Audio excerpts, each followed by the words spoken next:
This is Dr. Anna Chesnakova, naturopath and nutritional therapist. Today in my clinic in Loughborough, I would like to take my own blood for the footprint 120 autoantibodies test to see how much improvement I made in terms of the tests for treating my own leaky gut since 2016. So this is a part of my ongoing maintenance. Treating leaky gut is not only one thing you do and you don't do anything for the rest of your life. The analogy is like if you build a house, if you've done the decorations, you go in the house and live for the rest of your life. This never happens. So as a part of your ongoing maintenance, you will be doing some decoration and repair. So the same things is applicable to the treating leaky gut. So once you treated your leaky gut, you do your ongoing maintenance in terms of the nourishing and maintaining your gut integrity to prevent your chronic disease from relapse. So I know how much I improved since 2016 after treating my own leaky gut, but today I'm doing this test to have a proof in black and white in the hard copy to see that I not only improved in terms of my symptoms, I only improved objectively from the testing point of view, because it is 21st century and in functional medicine we have access to all different sorts of tests to prove that our protocols are working and we are heading in the right direction. So what is the connection between leaky gut and chronic disease? Our digestive system is a tube-like structure which starts from the mouth and ends with the anus. And once we eat our food, it's not inside our body yet. This food needs to get from this tube inside our body. And for that, our digestive system needs to be working properly. This tube is lined with a single layer of the cells. So this single layer of the cells protects us from the outside of our body, effectively protects what is inside of our body. And therefore, this single layer of the cells needs to be very strong and robust and to be semi-permeable. If we use a cheesecloth analogy, so we can imagine like this tube is lined inside from the inside with a cheesecloth, and only small food particles can get through this cheesecloth. When you have a leaky gut, it's like you having tears in this cheesecloth, and very large molecules which are not supposed to be in the blood can get through. And this would be larger food particles, undigested food, or toxin from the gut. And this diagram represents what is happening. So the connection between cells called tight junction. So this is a normal tight junction, and this is abnormal tight junction, which is like a tear in the cheesecloth. So here only very small molecules can get inside. So this is outside the body. So this is inside the tube. In the gut lumen, and here would be the bloodstream or inside of our body. So, and in the increased gut permeability or in the leaky gut, you have this wider gaps in between cells, and larger food particles, as I just explained, or toxin, can get through this tight junction inside our body. And what is happening? It activates, because it's not supposed to be there, it activates our immune system. And our immune system creates, through the chain of the reaction, immune system response.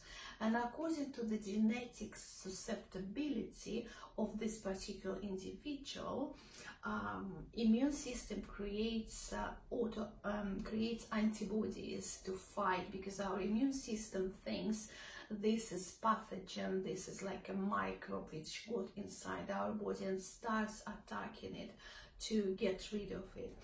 and it synthesized like multiple antibodies, but unfortunately what is happening due to molecular mimicry or similarity between food particles or toxins and our own body tissues, the same antibodies which are created can damage our own tissues, and this is where chronic diseases start.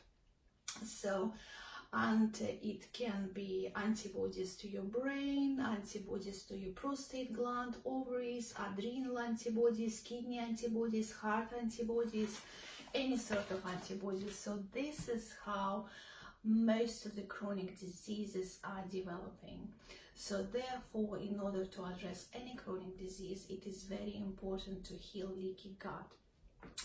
And therefore, testing for the IgG antibodies which you are producing for the food is one of the important components of the healing leaky gut program. So here I show you an example of my own tests I conducted in during these years to check how I progress with my leaky gut treatment. So this first test, called Footprint 120, I've done in 2016, and it showed multiple foods came in red. This means that I have elevated antibodies, elevated IgG antibodies to those foods, and because there are a number of them, usually if it is more than 5 came in a red, it means that chances this person is having leaky gut are quite high. And as you can see, I had like loads, I think it's 21 foods I was highly reacting to, which means my immune system was highly irritated and potentially was producing lots of antibodies like here. So I probably had lots of disrupted tight junction, so my tight junctions were not tight, they were quite wide, and therefore large food molecules and toxin from the gut were getting through this tight junction inside of my body, and potentially I haven't checked at that time because I didn't know, but potentially I was creating a lot of antibodies to different my organs and systems, and damaging my organs and systems, and therefore I had like multiple symptoms at that time. So I had my gut healed, and therefore I had lots of improvements in my symptoms. But in 2019 I had another test. It is IgG food antibody assessment from another company called Genova Diagnostic. This is a cheaper test, so Footprint cost £211, whereas this test cost £155. And because I was having much improvement, I have done this cheaper test, and this showed like only 1, 2 and 3 foods came in red, and 2 foods came in orange. So it means that I was only highly reacting to 1, 2, 3 foods, which shows that my leaky gut improved very significantly. So if I would look to this test now, I would say it is unlikely this person having increased gut permeability. So although it is like 4 years down the line and my symptoms are greatly improved, I hardly got any symptoms at all, I still would like to have a hard copy of the same Footprint 120 test to show me in black and white, like objectively, how much I improved in terms of the test. And as I said, that in 21st century we like to have evidence, not only subjective improvement, which is great, but we can also have this objective evidence which can suggest that yes, indeed, we are doing the right things. And if we are not improving, then what else can be done to heal your gut so you prevent those chronic diseases or reverse your symptoms?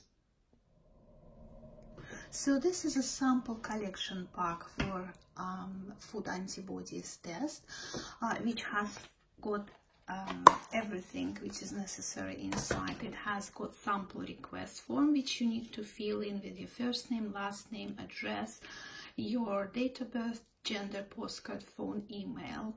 Also you need to put sample date, sample collection details. You need to tick the box, so which particular test you are having, and then you will have your practitioner details and your practitioner contact details as well.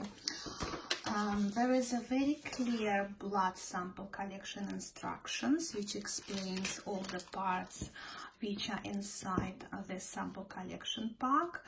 It has sample transportation tube, it has sterile swab, it has special safety lancets to prick your skin. It has also microwave blood collection tube inside this big tube, and it has special envelope. Blood sample collection instructions are very clearly explaining the procedure of the blood taking. It even shows you different pictures how you can collect your own blood. So the first point tells me, ensure that you are well hydrated prior to conducting the blood collection process. So I had drunk 2 cups of my herbal teas already, so I will now have my third one to ensure that I will have more blood to flow. The second point tells me wash your hands in warm water, as this helps to soften the skin and encourage the blood flow. And this is exactly what I did, therefore my hands look red. To further increase blood flow to the hands, clench and unclench it several times. So I'm using my left hand, I will be collecting my blood from. So remove the microwave from the sample transportation tube. So I just removed. Remove the cup from the microwave. I'm removing the cup from the microwave. The larger transport tube containing the absorbent cotton pad should not be used for blood collection, so I put it aside. Select the finger or thumb to be pricked, clean with a sterile swab provided, and allow it to air dry. The finger should be totally dry before the next step, so I will remove the stylet and clean my finger. So I will clean the side of my finger because it's usually less sensitive. So I clean just in case the whole finger. The finger should be totally dry before the next step, so I'll dry it. Remove the protective cap from the safety lancet. I did. Place the rest platform end of the safety lancet onto the finger. Firmly push the safety lancet to activate the lancet mechanism. Slight prick may be felt as the skin is punctured. So this is what I'm doing. Yeah. Side of the fingernail sometimes bleeds more easily and less sensitive than the part of finger. This is exactly what I say. Gently massage the finger in the direction of the punctured side. Draw a finger out at the edge of the blood collection tube and allow it, blood to be scraped off the tube. Each time you collect blood, tap the base of the tube on the surface, allowing the blood to collect at the bottom. Don't seem to have much blood, unfortunately. I have to squeeze my finger a lot. Continue until the blood reaches the white line on the tube. So that's a lot of things to do. So I will switch off my camera, because if I will be concentrating on the camera, I will not collect my blood as it will clot. I'm struggling a little bit here because what I found that I need to massage my finger a lot to get this blood out of my finger. So I'm really massaging it really well and then squeeze it until the blood appears, and I then scrape it with a tube like that. The instruction says if the blood flow stops before the collection tube is full, it may be necessary to puncture another finger, to use second safety lancet provided. And as you can see, my tube is not full, so, and I'm really like squeezing and putting my hand down, but only very small drop comes out. So I think, oh no, actually it comes out, but once it stops flowing I will have to puncture another. So because my blood stopped flowing from the finger I initially punctured, I had to use another lancet device to puncture my middle finger this time. So therefore please do not get rid of this alcohol swab when you first used it, because you may need to use it again, what happened with me. So I'm trying to bleed my another finger in order to for my blood to reach this white line. I've got sufficient blood now from bleeding my two fingers. Yay! So because now I have got a full microvert sample tube, I need to put it inside the big transfer tube, screw it. Yes, I just need to make sure that this is screwed as well. I'll screw it.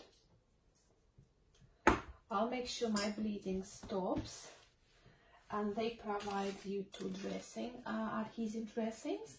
Now I would need to label my blood transfer tube. I also need to make sure that my form is filled properly.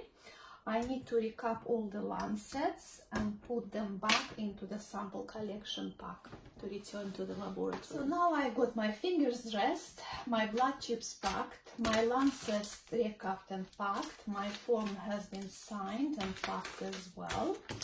My sender details, I need to put my sender details on the envelope. I need to pack the sample collection and put it back into the envelope, seal the envelope and bring it to the post ASAP. So job done. Although it was very unpleasant, to some people it may be even more than that, but it is possible, it is doable. We discussed food intolerance, or in other words, food sensitivity test, which tests for IgG antibodies. These antibodies are responsible for the delayed onset reactions to foods, which may take hours or days to develop and therefore can be very difficult to spot on. Therefore, it is useful to have this test done to identify those foods which are triggering inflammation in your body and therefore contributing in the symptoms development. Symptoms related to hypersensitivity or food intolerance reaction include headaches, migraines, issues with energy levels, chronic fatigue, fibromyalgia, bloating, indigestion, stomach cramps, IBS-like symptoms, eczema, asthma, anxiety, depression, and to almost all chronic disease conditions. Therefore, it is important to spot on which foods are triggering your response and eliminating them temporarily from your diet to get symptomatic relief.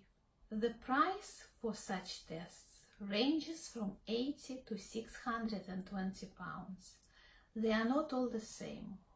In order to choose the most appropriate test for you, for your symptoms, please get in touch with me. Type in Google to find my contact details, Dr. Anna Chesnakova, naturopath and nutritional therapist.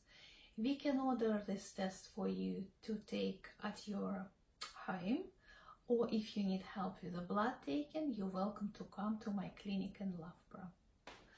So today my job was to show you the real procedure of blood collecting for the food autoantibody test, which might be required as a part of your gut healing protocol. I hope now you have a very good idea what it is like. Thank you very much for watching, and I wish you good luck with doing this procedure. I would be absolutely delighted to help you to deal with your leaky gut and all the chronic conditions and symptoms connected to your leaky gut. So please get in touch with me. I would be more than happy to support you in your journey to a better health.